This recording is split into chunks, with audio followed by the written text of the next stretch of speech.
ओम। चलिए, बात अहिंसा की चल रही थी। एक व्यक्ति हमारे पास कल आया और बड़ा चिंतित था। उसका बच्चा ऑटिज्म से प्रभावित है। बेसिकली 4 साल का बच्चा है और उसे एक डिजीज़ हो गई ऑटिज्म। आप डॉक्टर, आप समझते होंगे ऑटिज्म में बच्चा या तो हाइपर एक्टिव हो जाता है अथवा रिस्पॉन्ड बिल्कुल नहीं करता है। एक ऐसी डिजीज़ उसे बाय बर्थ नहीं थी पर अभी उसे लग गई है।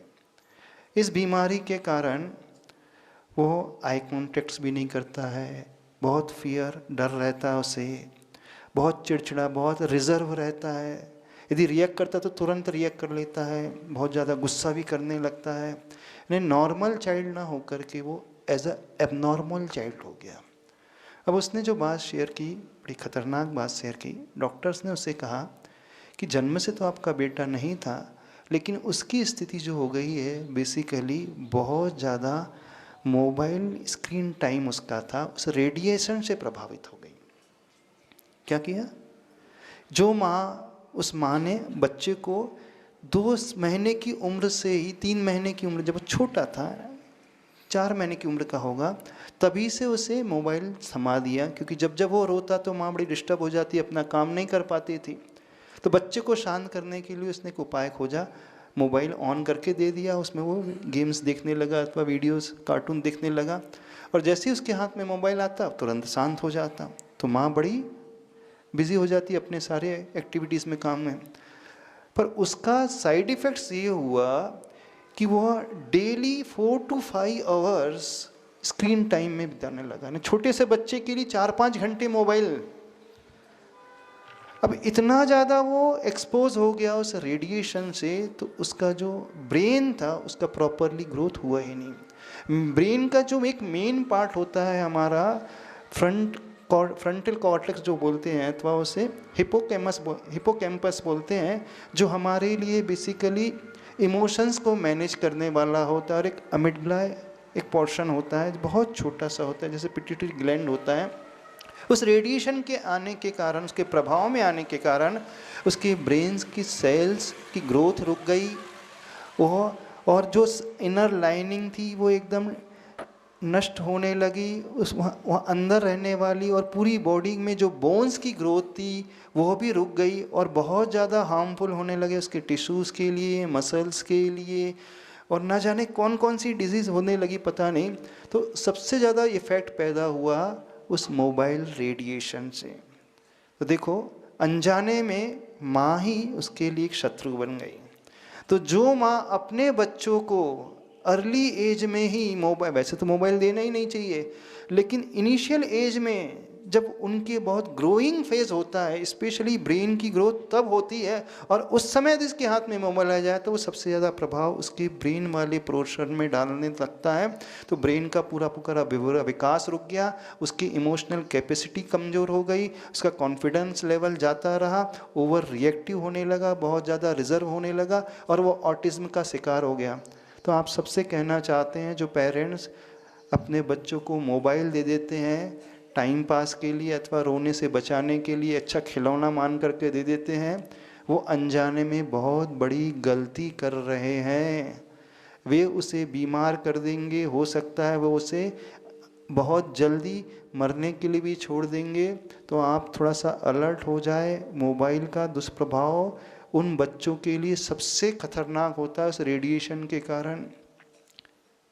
होना तो ये चाहिए, पेरेंट्स को स्वयं बचना चाहिए, लेकिन आज बिना मोबाइल के आप रह नहीं सकते। तो कम से कम बच्चों को तो मोबाइल से दूर रखें। उन्हें खिलाने के लिए और भी खिलौने होते हैं, उनका उपयोग करना सीखें। कि आप देखना, वो बच्चा मोबाइल इतना क्लोज रखता है और डायरेक्ट उसकी रेडिएशन उसके माइंड में, ब्रेन में, आइज़ में जाता है। उसके पूरे इस पोर्शन को, अपर पोर्शन को सबसे ज़्यादा प्रभावित करता है, और यहीं से हमारी पूरी बॉडी जो है संचालित होती है।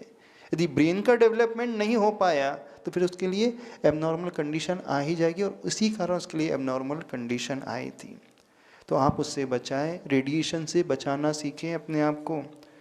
तो एक डॉक्टर ने कहा था हमें कि रेडिएशन से बचाने के लिए वैसे तो होना ही चाहिए, मोबाइल से दूरी बना ले, लेकिन अब नहीं बना सकते हैं तो उन्होंने कहा काऊ डंग होता है ना, गोबर की चिप होती है, अथवा गोबर का जो बना हुआ मोबाइल स्टैंड होता है उसे पास में रखते हैं, तो वो जो काऊ डंग होता है वो बहुत ज़्यादा रेडिएशन को एब्जॉर्ब कर लेता है। देखो पहले से शास्त्रों में लिखा है कि जो गाय की सेवा करता है, अथवा पहले जो घर होते थे गोबर से लिपे हुए होते थे, तो वो लिपे हुए घर, वहाँ बीमारी नहीं होती थी, टीबी जैसी बीमारी के रोग वहाँ पे पेशेंट जो होते थे वो स्वस्थ हो जाते थे, तो रेडिएशन को भी एब्जॉर्ब करता था। तो गाय की क्वालिटीज़ अपने आप में बहुत है।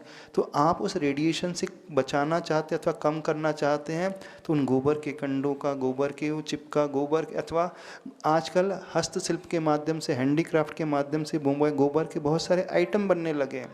तो अपने बच्चों के स्टडी टेबल में, अपने ड्रेसिंग टेबल में, अथवा कहीं पर भी अपने घर में उन वस्तुओं को अवश्य रखें, ताकि वो कुछ मोबाइल रेडिएशन को कम कर पाएगा, आपके लिए जीवन दान देने वाला हो जाएगा। एक वैद्य ने हमें बताया था, जो बच्चे डेली शुद्ध गाय के दूध का सेवन 1 टीस्पून गाय का घी मिला करके करते हैं, तो वो ब्रेन के विकास के लिए भी सबसे हेल्दी माना जाता है, और वो एक प्रकार से मसल्स को रिपेयर करता है, टिश्यूज़ को रिपेयर करने वाला होता है, ब्रेन की उन नर्वस सिस्टम को रीजनरेट करने वाला होता है। तो आयुर्वेद के हिसाब से वो होना चाहिए भैंस का दूध और भैंस का घी नहीं होना चाहिए, सिर्फ शुद्ध देसी गाय का, वो भी जर्सी गाय का दूध नहीं हो, जर्सी गाय का घी नहीं होना चाहिए, देसी गाय का, उसमें भी गिर जाति के गाय का दूध हो और गिर जाति के गाय का घी हो। तो डेली मॉर्निंग में और इवनिंग में 1 कप अथवा 1 गिलास दूध और 1 टीस्पून घी फेंट करके, पानी मिला करके फेंट करके पिएगा, तो उसकी मसल्स भी मसल पावर भी बढ़ेगा, मेमोरी पावर बढ़ेगा, ब्रेन का भी डेवलपमेंट प्रॉपरली होगा, और उसका इम्यून सिस्टम बहुत अच्छे से मजबूत होता है।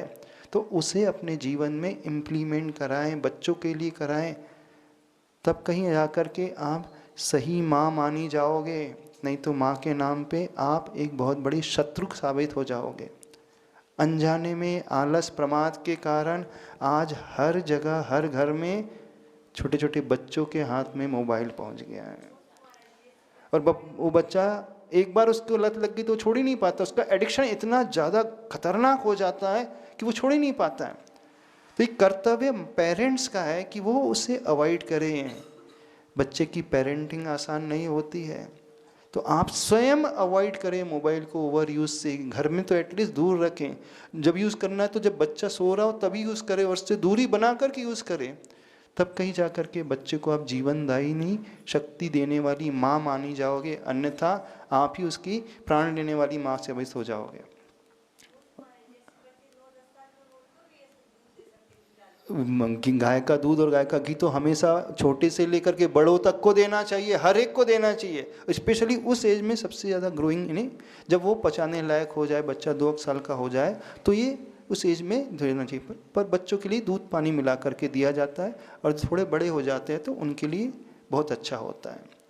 तो एक प्रकार से लुब्रिकेशन का काम करता है, इम्यून सिस्टम को बढ़ाने का काम करता है, हमारे नर्वस सिस्टम, हमारे सेल्स के लिए रिपेयर का करने का काम करता है, हमारे ब्रेन के लिए रेस्टिंग देने वाला काम करता है, और ब्रेन के अदर जो इंटरनल न्यूरल सिस्टम होते हैं उसको बहुत अच्छी तरीके से मजबूती प्रदान करने वाला ये साबित होता है। चलिए। ऑनलाइन जिज्ञासा प्रथम